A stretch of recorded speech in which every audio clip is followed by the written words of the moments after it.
هذا الحديث الذي يرويه عبد الله بن عباس عليهما رضوان الله، حينما قال: نهى رسول الله صلى الله عليه وسلم عن أكل كل ذي ناب من السباع وكل ذي مخلب من الطير. وكل ذي ناب من السباع يعني الحيوانات المفترسة المتوحشة، من أمثال الأسد، الذئب، النمر، الضبع، الكلب، القطة، التي هي الحمير التي يركبها الناس. حرام ثم حرام ثم حرام أكل لحوم الحمر الإنسية.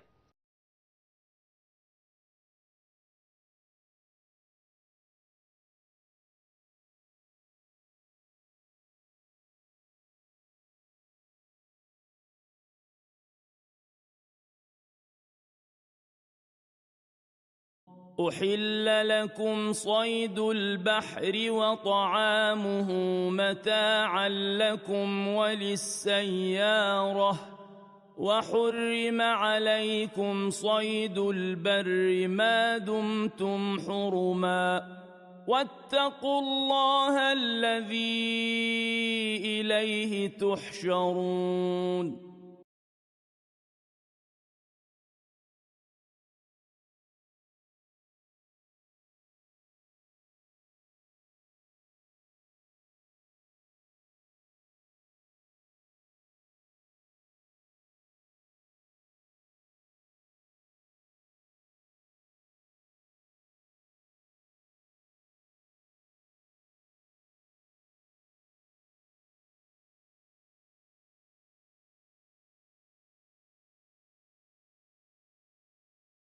مجاهد عن ابن عمر قال: نهى رسول الله صلى الله عليه وسلم عن أكل الجلالة وألبانها.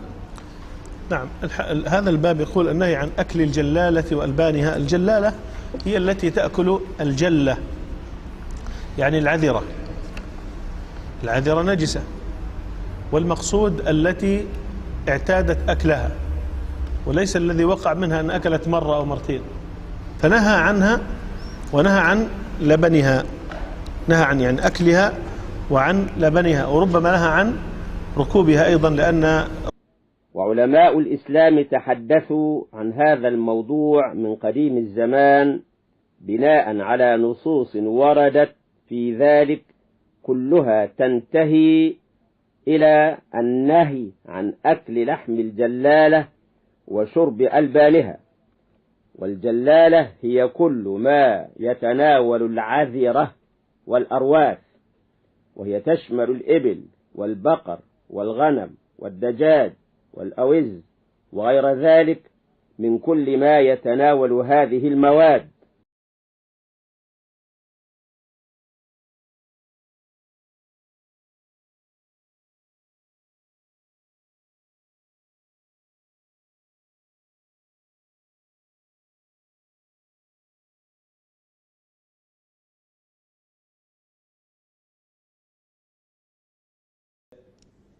هل صحيح أن النبي صلى الله عليه وسلم لم يأكل الأرنب؟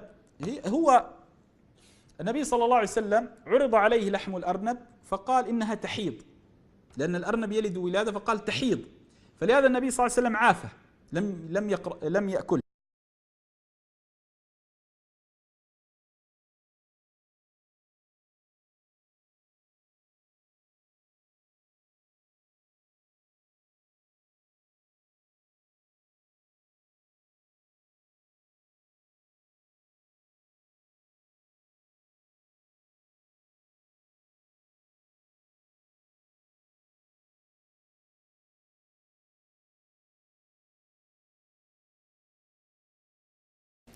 They have this pre-stomach, which is called the rumen, and if you look at the anatomy, you find the rumen, which is a large fermentation chamber, so the food that they chew, largely vegetation, enters into the rumen.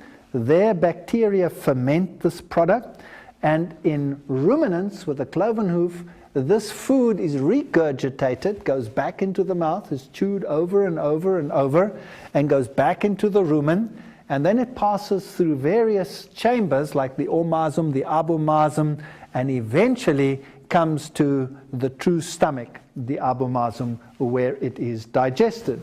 And this fermented food passes all the way through the intestine, and the rest is then defecated.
They tend to practice coprophagy. Phagy means feeding.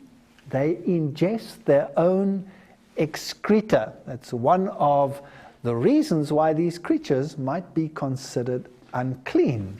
So it's also a form of chewing the cud, but of course, instead of taking it from a pre-stomach, the rumen, and regurgitating it to the mouth, they're taking it from the other side.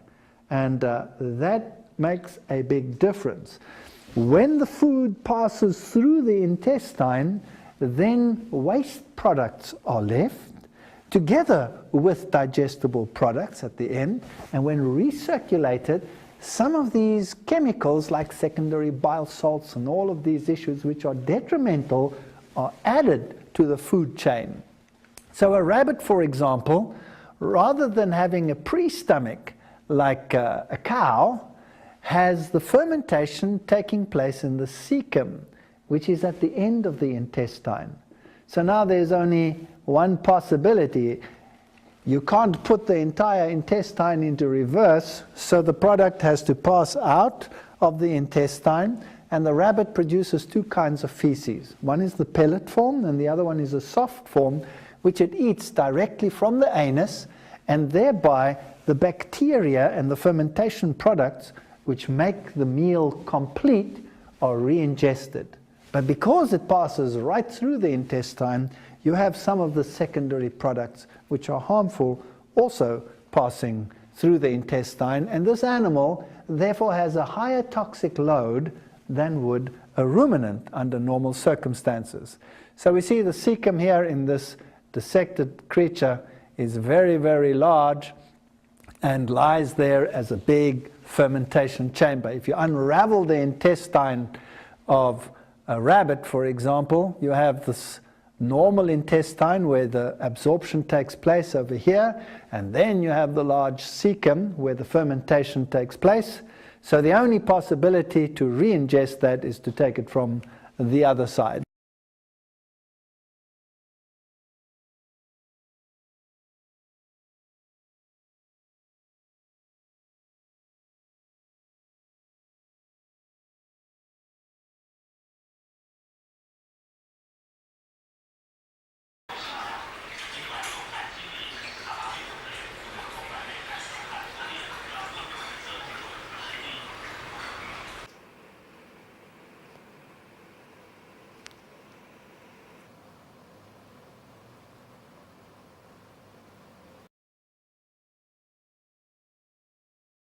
This is our rabbit, Nathan, also known as Ranger Rabbit.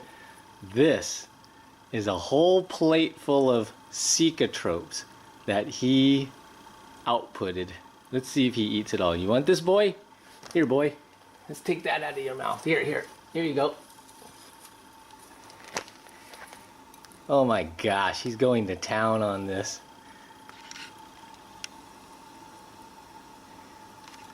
I can't believe you really like that.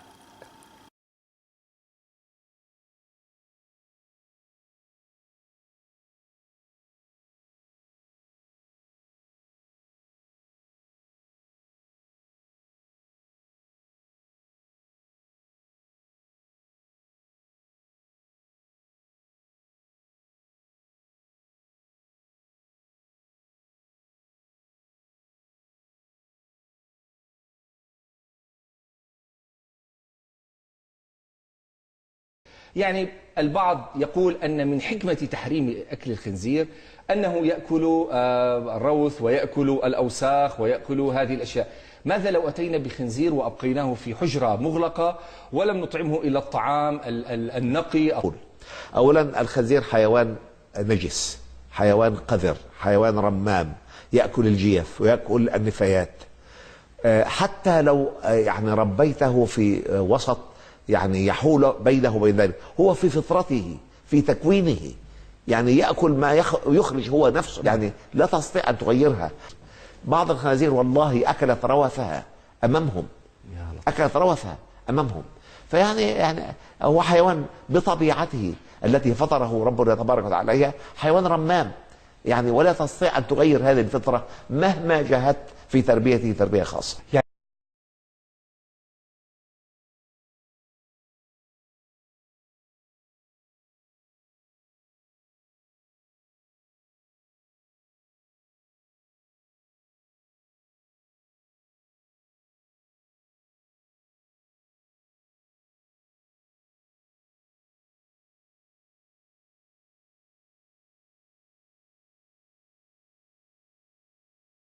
Now, an animal like a fish, which has fins and scales, is very interesting because somewhere in its life cycle, it is largely herbivorous, even if it is in the younger or larval stages that it is herbivorous.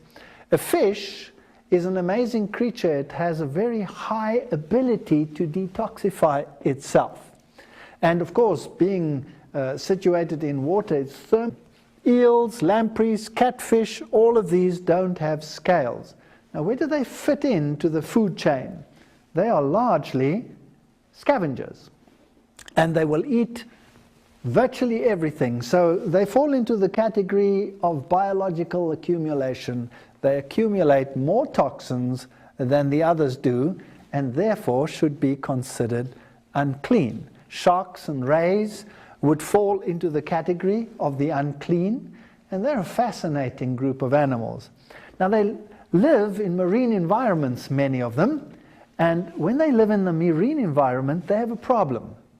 They don't have the ability of the fish that have fins and scales to rid themselves of the salts which constantly move into the body as perfectly as the others do.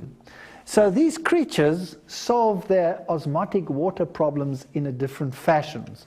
A bony fish will excrete salts through the gills, so when it drinks seawater, it desalinates the seawater and gets fresh water through this process.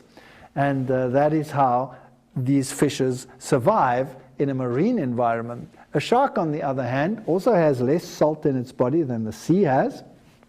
So you would have the problem that water tends to leave the animal. It has a salt gland in the rectum whereby it can get rid of some of the salts, but it solves its water problem by retaining urea.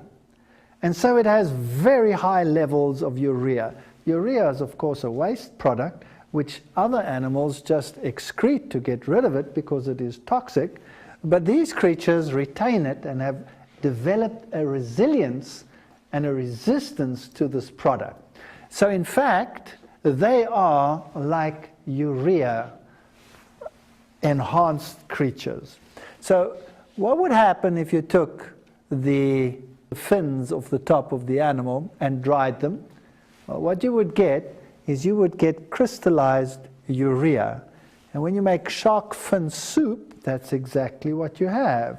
It's like putting a urea tea bag in the soup. It surprises me that it's so expensive